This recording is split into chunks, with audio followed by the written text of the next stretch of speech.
Welcome back. अब हम बात करेंगे कि टेम्परेचर का एनिमल्स पे क्या इफ़ेक्ट पड़ा और जो इकोलॉजिस्ट थे उन्होंने कुछ रूल्स दिए थे, कुछ इकोलॉजिकल रूल्स दिए थे जो कि बताता था कि टेम्परेचर का एनिमल्स पे क्या इफ़ेक्ट पड़ता है। तो सबसे पहले रूल हम देखते हैं ग्लॉगर्स रूल। ग्लॉगर्स एक इकोलॉजिस्ट थे और इन्होंने रूल दिया था कि जितना ज़्यादा टेम्परेचर होगा, जितना ज़्यादा वार्म कंडीशन होगी, उतना ही ज़्यादा ऑर्गेनिजम्स में मेलानिन पिगमेंट होगा। इन्होंने क्या कहा था? इन्होंने कहा था कि हायर द टेम्परेचर, जितना ज़्यादा वार्म रीजन होगा उतना ज़्यादा क्या होगा, उतना ज़्यादा मेलानिन पिगमेंट होगा स्किन में। और मेलानिन पिगमेंट क्या है? मेलानिन पिगमेंट डिसाइड करता है कि स्किन डार्कर होगी या फिर लाइटर होगी। अगर मेलानिन पिगमेंट ज़्यादा है तो स्किन का कलर डार्क होगा और अगर कम है पिगमेंट तो लाइट होगा। तो जब ज़्यादा टेम्परेचर होगा किसी रीजन में तो वहाँ के जो ऑर्गेनिजम्स होंगे वो डार्कर स्किन के होंगे। इसको हम समझ सकते हैं कि जो ऑर्गेनिजम्स इक्वेटर रीजन पे, ग्लोब के इक्वेटर रीजन पे जो प्रेजेंट हैं या जो कंट्रीज़ इक्वेटर पे प्रेजेंट हैं, वहाँ की जो पॉपुलेशन है, नेटिव पॉपुलेशन है, वहाँ पे ब्लैक पीपल पाए जाते हैं, है ना। तो ये रीज़न हो सकता है। वैसे बेसिकली ये जो इकोलॉजिकल रूल्स हैं इनको हम ह्यूमंस पे अप्लाई नहीं करते हैं, लेकिन इस केस में हम अप्लाई कर सकते हैं। ये बेसिकली एनिमल्स को ध्यान में रख करके इकोलॉजिस्ट्स ने इसको फ्रेम किया था। तो हम क्या लिख सकते हैं ग्लॉगर्स रूल में? हम लिख सकते हैं कि mammals present in warmer area, mammals present in warmer area have high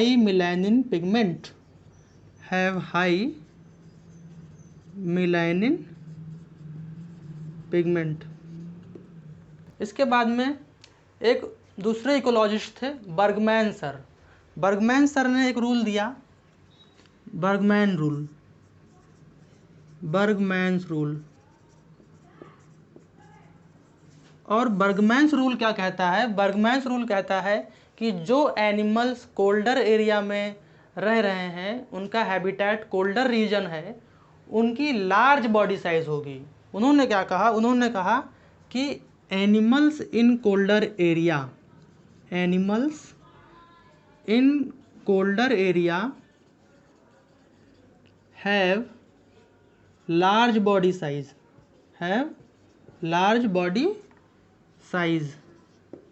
इसका मतलब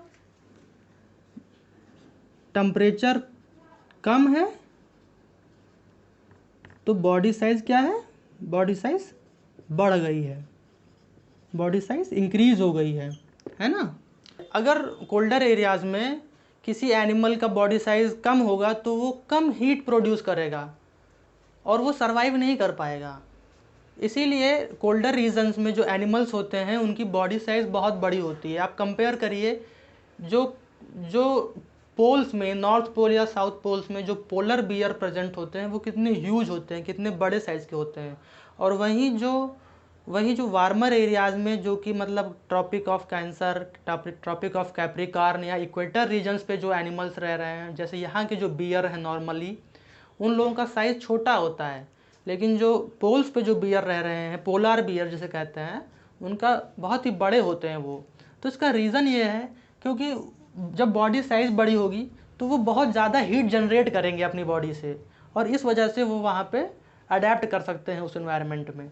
और जो वार्मर रीजन में जो बियर हैं यहाँ पे, वो छोटे साइज़ के होते हैं क्योंकि उनको बहुत ज़्यादा हीट लॉस करनी होती है। अगर वो बहुत ज़्यादा हीट लॉस नहीं करेंगे तो वैसे ही यहाँ पे इन्वायरमेंट में टेम्परेचर बहुत ज़्यादा रहता है तो वो अडेप्ट नहीं कर सकते अगर वो अपनी बॉडी से हीट लॉस नहीं करेंगे। इसीलिए जब उनकी बॉडी साइज छोटी रहेगी तो कम हीट जनरेट करेंगे तो वो सर्वाइव कर पाएंगे। तो ये कुछ अडेप्टेशंस हैं नेचर में, उसको इन इकोलॉजिस्ट ने स्टडी किया था। ग्लॉगर्स रूल हो गया, बर्गमैन्स रूल हो गया। ऐसे ही तीसरे आए थे एलन्स रूल, एक और इकोलॉजिस्ट थे, उन्होंने दिया Allen's rule. Allen's rule, Allen's rule को बर्गमैन्स रूल का एक्सटेंशन माना जाता है। मतलब इन्होंने बर्गमैन रूल को ही फॉलो किया और उससे एक आगे एक बात जोड़ी। उन्होंने कहा कि जो एनिमल्स कोल्डर रीजन में रह रहे हैं, जो एनिमल्स कोल्डर रीजन में रह रहे हैं, उनकी जो बॉडी एक्सट्रीमिटीज़ होती है वो छोटी होती हैं, है ना। बॉडी एक्सट्रीमिटीज़ मतलब कि जैसे उनकी टेल हो गई, उनके स्नाउट हो गया। स्नाउट मतलब कि थूथन, आपने पिग्स में देखा होगा जो आगे उनका थूथन होता है उसको स्नाउट कहते हैं, है ना। तो टेल हो गया, स्नाउट हो गया, एनिमल के ईयर्स हो गए, लेग्स हो गए, ये सब बॉडी की एक्सट्रीमिटीज़ होती हैं। तो एलन्स रूल क्या कहता है कि animals present in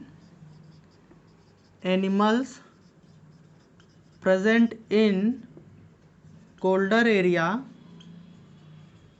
animals present in colder area have shorter body extremities, have shorter body extremities। तो आई होप कि अब आप समझ में आ गया होगा कि एनिमल्स पे टेम्परेचर का क्या इफेक्ट पड़ता है। अब हम बात करेंगे एक्टोथर्म और एंडोथर्म का। दो तरह के एनिमल्स होते हैं, एक्टोथर्मिक और endothermic, based on the temperature.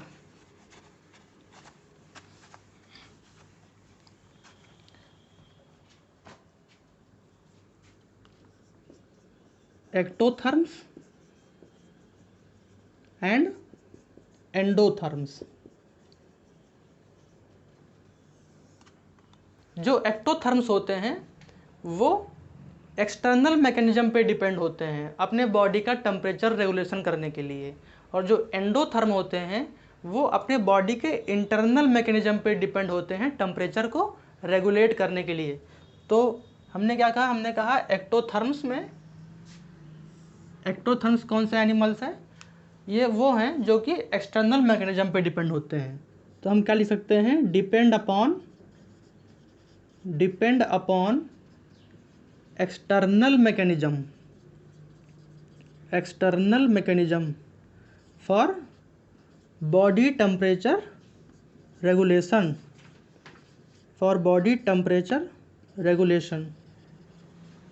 और इसके एग्जांपल्स हैं रेप्टाइल्स और एम्फीबियंस, क्रैब, फिश। एग्जांपल्स में कौन कौन से हैं, रेप्टाइल्स, एम्फीबियंस, फिश या क्रैब। और एंडोथर्म्स वो एनिमल हैं जो कि बॉडी टेम्परेचर को रेगुलेट करने के लिए किसी इंटरनल मैकेनिज्म पे डिपेंड होते हैं, है ना।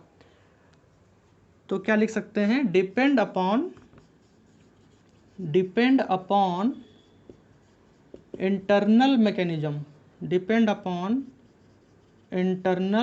Mechanism for body temperature regulations.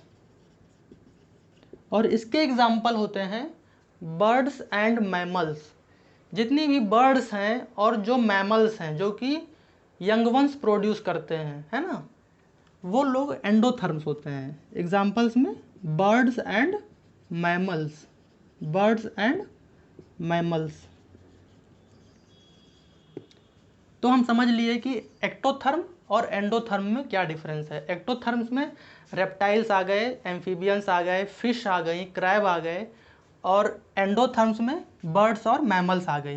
अब हम बात करेंगे कि किस तरीके से टेम्परेचर एल्टीट्यूड और लैटीट्यूड पे डिपेंड है। Effect of temperature on latitude and altitude. Effect of temperature on latitude and altitude. तो होता क्या है कि टेम्परेचर पे लैटीट्यूड और एल्टीट्यूड ये दोनों इन्वर्सली प्रोपोर्शनल होते हैं। इट मीन्स कि एल्टीट्यूड जब इंक्रीज करेंगे तो टेम्परेचर क्या होगा, डिक्रीज होगा।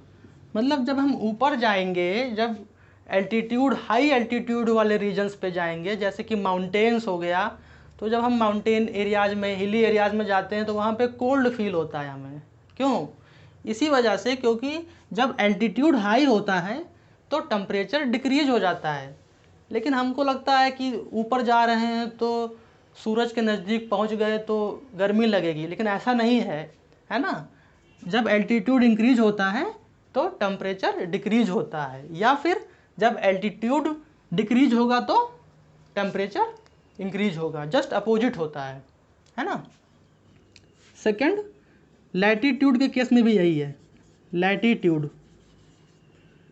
लैटीट्यूड भी इनवर्सली प्रोपोर्शनल होता है टेम्परेचर के। ज्योग्राफी में आप लोगों ने देखा होगा, जो ग्लोब होता है तो ग्लोब्स में बहुत सारी लाइंस प्रेजेंट होती हैं, है ना, बहुत सारी लाइंस उसमें बनी होती हैं। तो बीच में जो लाइन होती है जो कि 0 डिग्री पे होता है, इसको इक्वेटर कहते हैं ना, भूमध्य रेखा। तो इसके पैरेलल्स में जो लाइन होती हैं, जो इसके पैरेलल लाइंस होती हैं, इन लाइंस को हम कहते हैं लैटीट्यूड। क्या कहते हैं? Latitude. These lines are called latitude, horizontal lines. और जो वर्टिकल लाइंस होती हैं, ऐसे जो वर्टिकल लाइंस होती हैं, these lines are called longitude.